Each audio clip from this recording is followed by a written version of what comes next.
All right, good morning, guys. So it is actually, I guess, afternoon, but still. Well, I decided to record the video walkthrough for the reading we completed recently, and I was planning to record with my face on. However, I failed. I don't know. It is either Mac or me who is dumb. So therefore, still, let this video be recorded, and I hope you would find it very useful. So palm oil, well, actually we are going to work on the reading, and I would work with it with the technique I normally use while doing reading passages. So palm oil, so it is apparent that the reading we are going to work on would be about the oil got from the tree palm. And let's read. A palm oil is an edible oil derived from the fruit of the American oil palm tree, and it's currently most consumed vegetable oil in the world. It is almost certainly in the soap we wash in the morning, the sandwich we have for lunch, the biscuits we snack on during the day. So we have a list of items we can find the palm oil. As you can notice, I'm not reading questions, and that is the wisest thing you can do. You should not be distracted by the questions at the beginning. Why is palm oil so attractive? So probably they're going to count the benefits or the reasons why manufacturers opt for palm oil.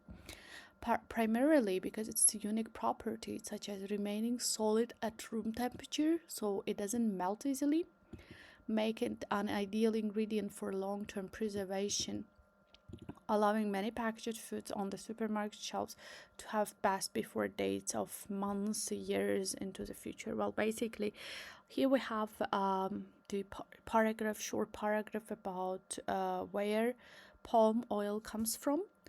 It is status in the world now, the ingredients, like the product, where palm oil is the main ingredient, and the reason why palm oil is so actively or commonly used, and it is because of having this very remaining solid at a room temperature, so it doesn't melt.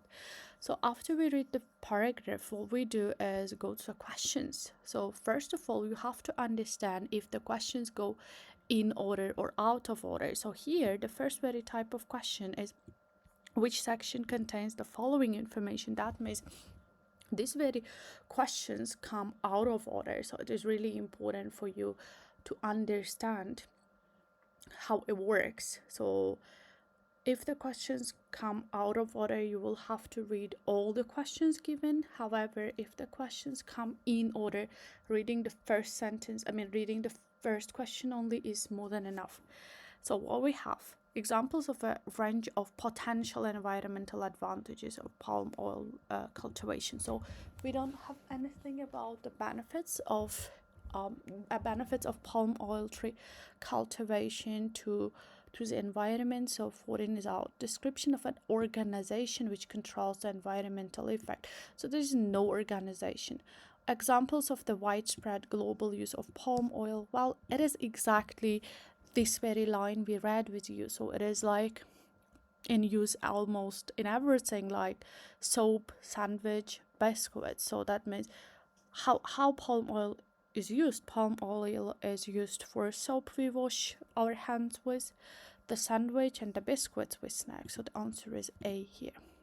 A reference to a particular species. Species means basically types of animals or types of plants. So but nothing here. Figures is numbers. Figures illustrating the rapid expansion, so no expansion, no increase in anything. Economic justification for not opposing. Well, there is no economic reason why we shouldn't oppose palm oil industry. And examples of creatures are again animals or like types of plants badly affected. So there is nothing about creatures, so that means that's it. So the only answer we could have was A for 16. So you don't have to answer the questions in order, and that's really important. Question 21, 22, it is multiple choice questions as you see, and you just read the question to see if you can answer from the A paragraph. Which two statements are made about the roundtable on sustainable palm oil? Nothing about this RSPO, so we skip. 23, 26. It is completion of the sentences, so that says no more than 2 words. So we are going to read the first question. So if you can answer the first question, then you go ahead. One advantage of palm oil for manufacturers? Well, we had this very part. Yes, why it's so attractive. Advantage is like why it's so attractive. So it stays even when not refrigerated. Even when not refrigerated is given as room temperature, and how it stays. Stay is remain, so it stays solid. So the answer is solid. That's how you answer. So we answered question 16 and 23. No 17, no 18, and that's totally fine. B paragraph. So you're going to read this paragraph, and it is like, many farmers have seized the opportunity to maximize the planting of palm oil palm trees. Between 1990 and 2012, the global land area devoted to growing oil palm trees grew from 6 to 17 million hectares. So it is about how much the land for palm oil increased, now accounting for 10% of total cropland in the entire world. From a mere 2 million, mere means only 2 million tons being produced annually globally 50 years ago, there are now 60 million tons produced every single year. So it was 2 million, now it is 60 million tons. Figure looking likely to double or even triple by the end of the century. So here we have figures, we have information in numbers about how much land has grown and how much amount of palm oil produced increased. So let's start from the very beginning. Environmental benefits, nah. Organization, no. We answered this question. Particular species, no. Figures illustrating the rapid expansion, yes. It is like about increase, so the answer is going to be B. Economic justification, no. Examples of creatures, no. Nothing about RSPO, so you're going to skip it. And 23, 26. So we answered 23, 24 is the best known of animals. So nothing about animals here. So you're going to go to third paragraph. However, there are multiple reasons why conservationists cite the rapid spread of oil palm plantations as a major concern. So for many conservationists, it is like this very expansion is actually a threat. It is a concern, something they worry about. And there are countless news stories of deforestation, habitat destruction, and dwindling. That means, very nice word by the way, reducing species population. So there are 3 reasons why many environmentalists think that the expansion of palm oil plantations is actually something to worry about. There are 3 reasons: deforestation, destruction, and species population. All is a direct result of land clearing to establish oil palm tree monoculture on an industrial scale, particularly in Malaysia and Indonesia. So palm oil trees can commonly be found in Malaysia and Indonesia.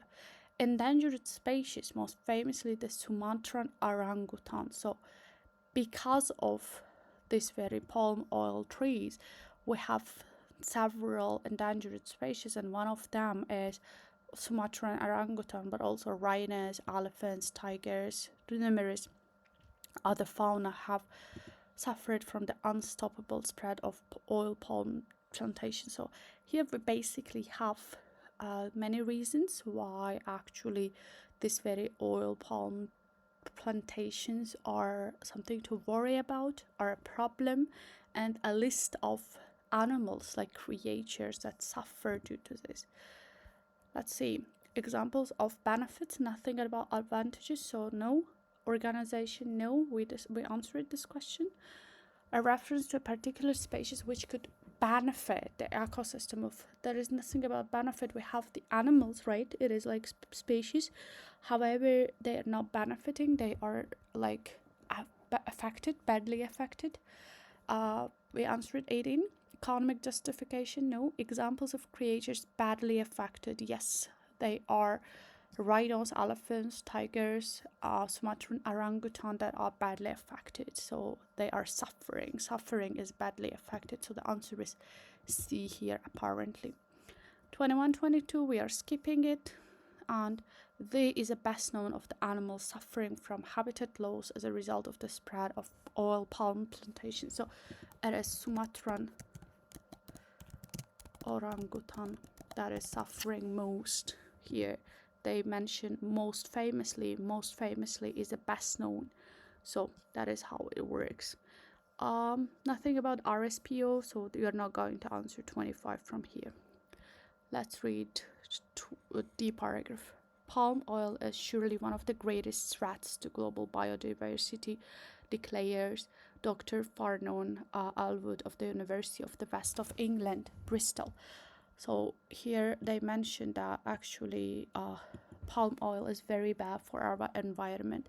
Palm oil is replacing rainforest, and rainforest is where all species are. That is a problem. This had led to some radical questions among environmentalists, such as whether consumers should try to boycott palm oil entirely or not.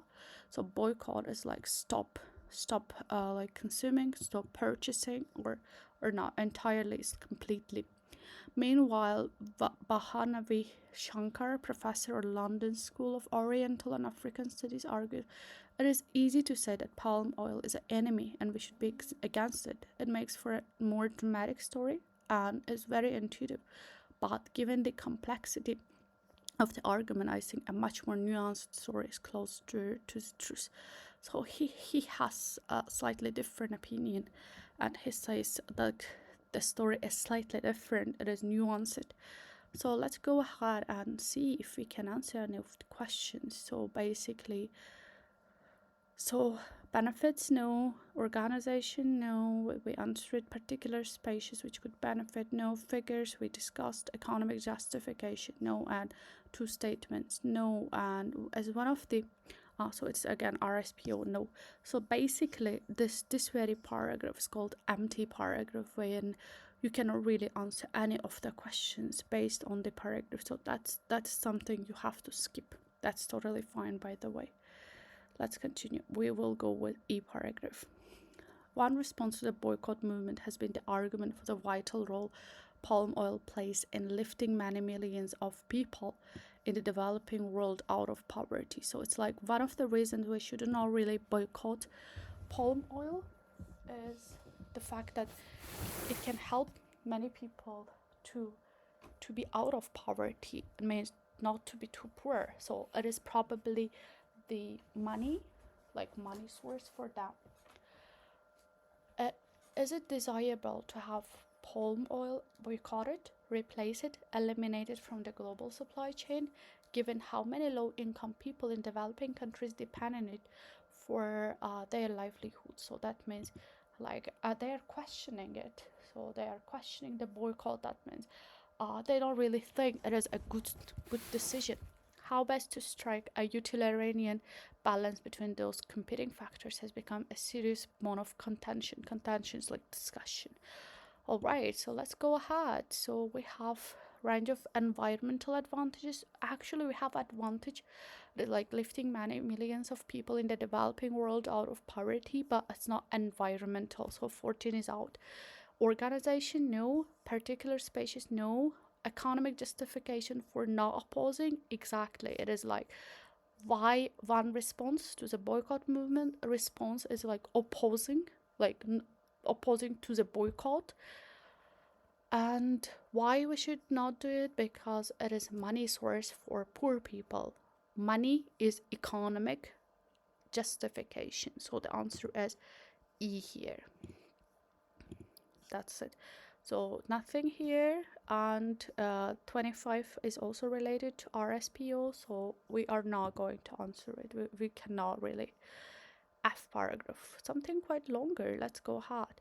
Even the deforestation argument isn't as straightforward as it seems. Oil palm plantations produce at least 4 and potentially up to 10 times more oil per hectare than soybean, rapeseed, sunflower, and other competing oils. Well, basically, they say in terms of deforestation, it is not as worrying as other like other plantations, because actually per hectare they produce up to 10 times more oil than other plants, like than other seeds, beans, and flowers that are used to produce oil. That immensely high yield, which is predominantly what makes it so profitable, is potentially also an ecological benefit. So it is good for the environment. If 10 times more palm oil can be produced from a patch of land than any competing oil, then 10 times more land need to be cleared in order to produce the same volume of oil from that competitors. Well, here they are explaining the same argument they mentioned in this very part, with more argument. I mean, they are mentioning that if actually this very palm oil is saving in terms of land, so that means if we are going to replace it with other competitors, like other opponents of palm oil, like soybean, then we would have to use more land. As for the question of carbon emissions, the issue really depends on what oil palm trees are replacing. Crops vary in the degree to which they sequester carbon. In other words, the amount of carbon they capture from the atmosphere stored within the plant. The more carbon plant sequesters, the more it reduces the effect of climate change. So basically, they say even when it comes to the blame we have on palm oil plantations, like climate change on carbon emissions, well, basically it is not also a good argument, because it depends on the tree which we are cutting down in order to replace with palm oil trees. As Shankar explains, palm oil production actually sequesters more carbon in some ways than other alternatives. Of course, if you're cutting down virgin forest, is like rainforest, is terrible than what is happening in Indonesia and Malaysia. It's allowed to get out of hand, but if it is replacing rice, for example, it might actually sequester more carbon. So they say, like Shankar here explains, that if we are using we are planting palm oil by cutting down the trees like rainforest, virgin forest, then we are doing something really bad. However, if we are doing it to replace rice fields, for example, then actually it is something nice, because actually like palm oil trees produce and sequester more carbon. And so yes, so that is what we have. Examples of a range of potential environmental advantages, definitely. So they can be beneficial in a way. They save the earth, they save the land, as given in the first part, and they actually sequester more carbon. Sequester is like consume more carbon existing. So the answer is here F, I guess. Yes, it is F paragraph we read now. Organization, no. Reference, which could benefit the ecosystem of oil palm plantations. Well, I think no. And that's it.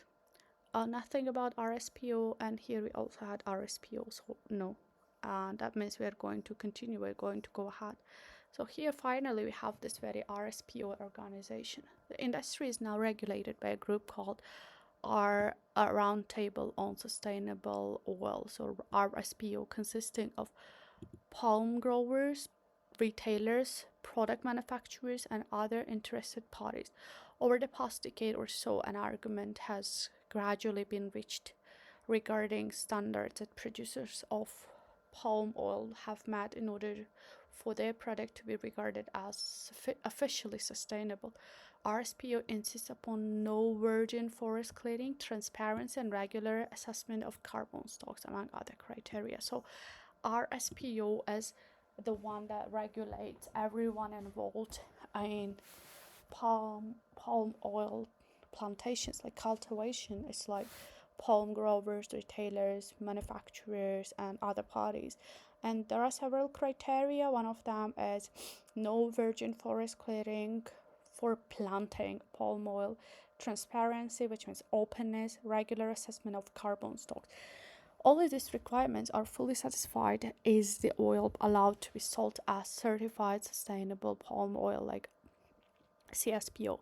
Recent figures show that the RSPO now certifies around 12 million tons of palm oil annually, equivalent to roughly 21% of the world's total palm production. So it means, like, based on this very organization and the industry, like, no, the rules, like policies regulated, we only 21% of the all palm oil production is actually certified. So that is what we have. Let's continue. Description of the organization that controls the environmental impact of palm oil production. That is this one, RSPO. So it is in G paragraph. And we only have one question left here, but the answer is not here. There is no any spaces. So which two statements are made about the round table on sustainable palm oil? So as membership has grown steadily, nothing about like how many people are there, how many countries are there in its membership, whether it has grown or decreased or anything. So no A. It demands that certified producers be honest and open and honest about their practices. Well, basically, yes. As I said earlier, open and honest is here given as transparency. Here we already highlighted it. It took several years to establish its criteria. Well, there is no information about how long it took them to figure out. Oh no, I think we have it. Yes, over the past decade or so, here an argument has gradually been reached. Gradually means like slowly. Yes, I think this is the correct answer. Is regulation regarding sustainability are stricter? No comparison. It was formed at the request of environmentalists, so we don't know why it was formed. So the answer is yes, B and C. B is here transparency. C is here over the past year or so. Past decade is took several years and established it as set of criteria is gradually being reached. So yes, B and C correct answers. And as one of its criteria for the certification of sustainable palm oil, the RSPO insists growers check. So check is given here. Assessment is monitoring, checking carbon stocks. So the answer is carbon stocks. On a routine basis, it is a routine basis. Very nice synonym we do have here, by the way. It is regular. And yes, we only have one paragraph left. There is even hope that oil palm plantations might not need to be such sterile monocultures or green deserts as Elwood describes them. New research at Elwood's lab hints at one plant which might make all the difference. One plant make all the difference. All the difference means like change everything. The bird's nest fern, Asplenium nidus, grows on trees in epiphytic fashion, meaning it's dependent on the tree only for support, not for nutrients, and is native to many tropical regions where a keystone species performs a vital ecological role. So there is information about this very tree, like I don't know, it's like bird's nest fern. So that is something that grows on trees and is really important for a keystone species for the ecology. Elwood believes that reintroducing the bird's nest fern into all palm plantations could potentially allow these areas to recover their biodiversity, providing a home for all manner of species, from fungi to bacteria to invertebrates such as insects, amphibians, and reptiles, and even mammals. So based on Alwood, he says, rather than just stopping the cultivation of palm oil tree plantations, what we have to do is just introduce or reintroduce this very bird's nest fern that grows on trees, not for nutrient but just for like support. And yes, that can make all the difference. That can make this very palm oil helpful and sustainable for the environment, and that's it. So that's what we have. So here we had this very question, particular species like one species, and it is this one. It is bird's nest fern. So the answer is H. And we only had the last question left. Alwood and his researchers are looking into whether bird's nest fern could restore as recover here their biodiversity. So the answer is biodiversity. And that's it. That is how we answer the questions, by the way. You don't have to answer the questions in order. All you have to keep is this very order of paragraphs rather than order of questions. And I hope you liked the video. If yes, please comment. Please write your feedback and opinion on that so that I keep trying. I keep recording the videos. Thank you. Bye. Here, by the way, the answers. Yes, we didn't answer these questions. We only answered paragraph 2. So it's 14 to here 26 and all correct. Thank you.